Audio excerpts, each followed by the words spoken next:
Shinju kini merenung di kamar mandi. Aku harus menjelaskan kepada kakak ipar jika tidak sesuatu yang buruk mungkin terjadi batinnya. Rupanya dia mau menjelaskan kejadian kemarin di mana saat mandi dia terpagokit seperti itulah. Oke, kita lanjut. Kakak ipar, sebenarnya bukan itu maksudku. Aku ingin rupanya langsung di sini Seng Yuan menimpali perkataan yang menyepelekan. Aku tidak apa-apa kok Sinyu, santai aja, nggak usah dipikirkan. Rupanya di sini salah sangka terjadi pada Shinju karena ucapan Seng Yuan waktu itu membuatnya dia shock. Dia sepertinya tidak peduli sama sekali denganku. Jadi dia sebenarnya tidak menyukaiku, kata Shinju di sini dan membuat Shinju cemberut. Oh, seperti itu. Kamu ingin menjelaskan ya? Aku sudah bilang aku tidak keberatan. Jadi kenapa kamu jadi kesal ya? Pikiran gadis-gadis berusia 17-18 tahun ini sulit sekali ditebak, batin Senjua di sini. Tapi karena jawabanku sebelumnya membuatnya tidak senang, aku harus membungkus ulang jawaban itu, kata Senjua di dalam hatinya. Shinju adikku sayang, setiap orang memiliki hak untuk memilih secara bebas di kehidupanku. Tapi kamu tidak perlu terbebas atau terbataskan maksudnya oleh aturan masyarakat. Jadi nggak usah dipikirin, anggap aja bodoh amat gitu, kata Seng Yuan. Dengan begitu nampaknya Shinju sedikit mengerti anggapan kakak iparnya itu. Jadi abang ipar dia tahu perasaanku. Jadi kata-katanya dia tidak menolakku. 3 detik kemudian dia mulai berpikir aneh, tapi dia mengatakan dengan samar, dia tidak mengatakan iya atau tidak. Aku jadi bingung, batin Shinju di dalam hatinya. Kakak ipar, di sini Shinju pun berusaha memikirkan apa yang harus dikatakan supaya kakak iparnya itu senang. Tetapi tidak lama kemudian, di sini Nana pun pulang setelah dari kiosnya. Senyuan, see you, apakah sudah makan? Kata Nana yang sudah pulang dengan dandanan cantiknya. Rupanya mereka pun lagi makan enak. Kagetkan dengan kakaknya yang pulang dari Shopee Shop. Iya, kami sudah makan kak, kamu belum makan kan? Aku akan menghangatkan makanan untukmu dan menyiapkannya, kata adik tersayangnya itu. Bisnis kami semakin lama semakin baik, Nana. Kamu sudah bekerja keras, rupanya seperti itu. Kamu begitu baik ya. Biasanya Shinju itu rewel, tapi kau menjaganya. Oh iya Seng Yuan, karenamu aku sungguh sangat bahagia sekarang. Aku tidak merasa lelah sama sekali kok. Aku hanya ingin bekerja lebih keras saja dan mendapatkan pundi-pundi uang untuk masa depan kita, kata Shinju di sini. Dan tidak lama kemudian langsung saya terjadi pencipokan akbar di sini oleh kakaknya dan ditatap oleh Shinju dari dapur. Merasa sedikit rasa malu di hatinya dan rasa cemburu karena juga menyukai Seng Yuan. Berpindah tempat hari berikutnya di gym. Di sini Liu Minglu pun menceritakan sesuatu kepada Seng Yuan. Seng Yuan, aku mengunjungi 2 toko gym lain juga seperti itu. Oke, baiklah, ceritakan masalah yang apa kamu jumpai di sana dan perhatikan apa yang bagus dan bisa kamu lihat di masalah-masalah itu. Studio juga ini memberikan pelayanan yang baik tetapi memiliki sedikit anggota. Ini masalah dalam menarik pelanggan.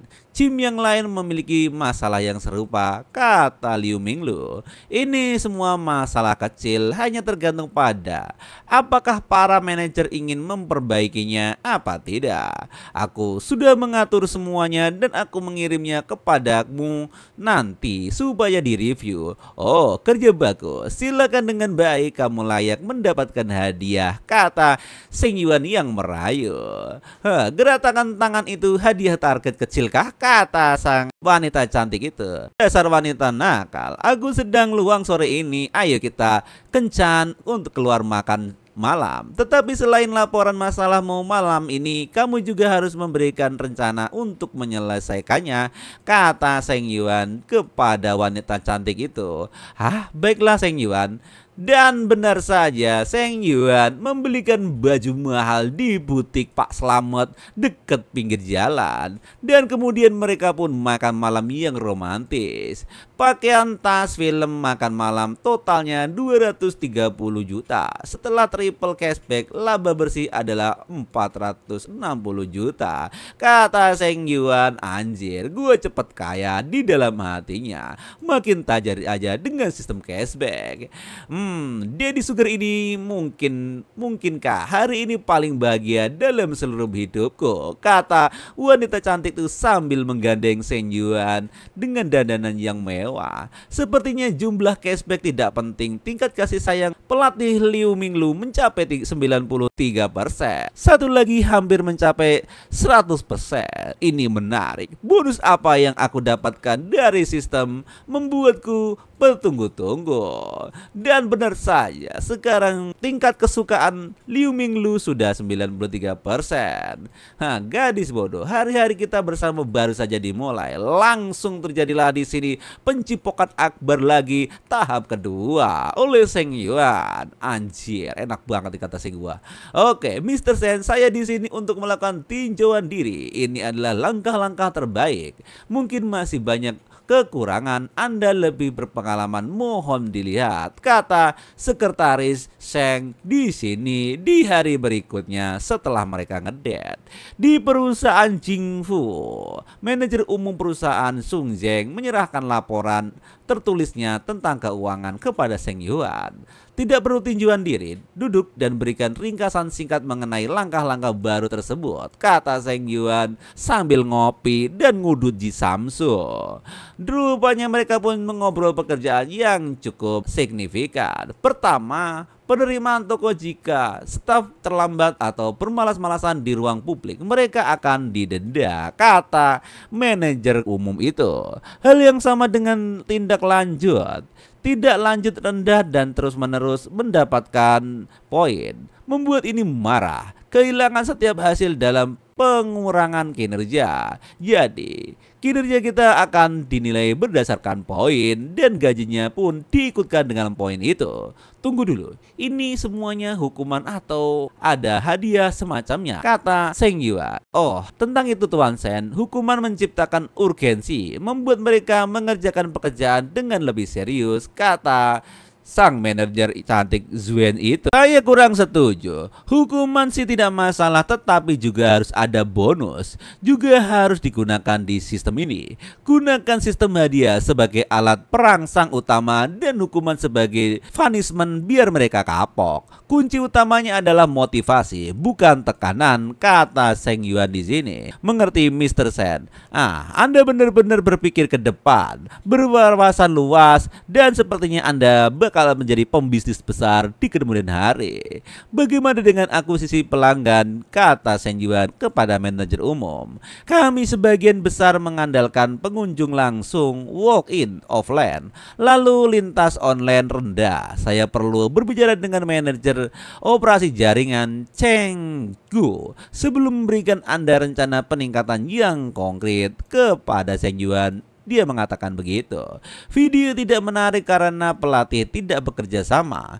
Aku dan Anda harus menyelesaikan aturan-aturan distribusi lalu lintas besok sore. Saya ingin kebijakan secara rinci, Nyonya manajer. Mengerti Tuan Sen? Dengarkan ya. Tujuannya adalah untuk meningkatkan efisiensi karyawan dan meningkatkan keuntungan perusahaan. Untuk mendapatkan uang secara perusahaan terus mendukung pekerjaan dengan baik. Kalau mereka bekerja dengan baik, tentu saja perusahaan ini akan menguntungkan. Perusahaan tidak akan mendukung pekerja yang malas-malas. Kau mengerti, Tuan manajer? Dan nampaknya manajer di sini pun tertekan oleh ancaman Seng Yuan itu. Saya tahu apa yang harus saya lakukan, Tuan Sen.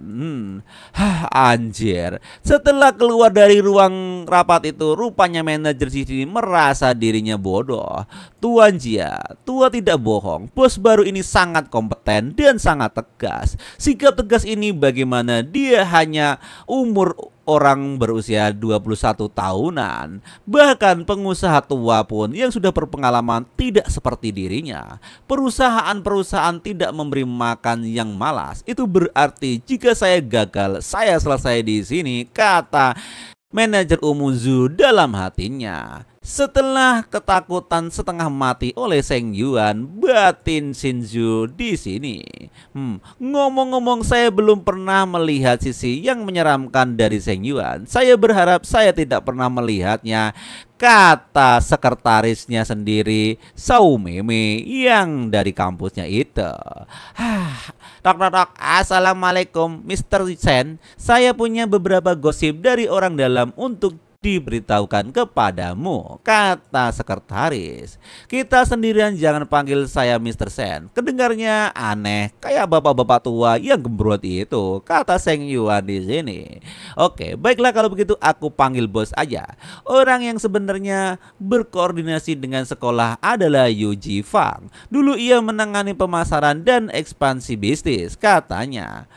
Tapi Jiang Nashu tidak pernah membiarkannya menangani proyek besar. Jadi dia tertekan selama lebih dari 2 tahun, katanya di sini. Anjir, orang yang bagus kenapa menjadi budak korporat seperti ini? Saya memeriksa latar belakangnya dulu. Dia dulu wakil gym di Ancor Center Medical Center. Sampai istrinya berselingkuh dengan mantan bosnya dan dia memukul bos itu. Lalu dia harus mengundurkan diri. Itulah mengapa dia bertahan dengan Jia.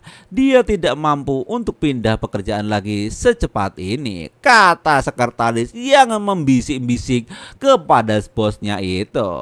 Oh, bagus, laporanmu cukup menyenangkan. Kau bahkan bisa menggali gosip seperti ini. Sekretaris kecilku ini, kau sangat hebat, kata Seng Yuan. Sekretaris kecilku yang mampu seperti kamu, apa kamu punya pacar? Kata Seng Yuan merayu sekretarisnya. Apa? Kenapa kamu tiba-tiba menanyakan itu padaku? Kamu sudah punya begitu banyak wanita, batin sekretaris kecilnya itu. Apa kamu bosan dengan yang besar dan ingin mencoba yang kecil? Katanya dalam hati. Maksudnya apa? Melon gitu, dasar wanita di sini. Dan dia pun langsung terbayang-bayang cipokan dengan Seng Yuan. Jika ada pekerjaan sekretaris yang mengerjakannya, jika tidak ada pekerjaan, lakukan sekretaris. Oke, Bray, di sini manualnya kelar dulu dan kita lanjut untuk minggu depan, insya Allah. See you next time.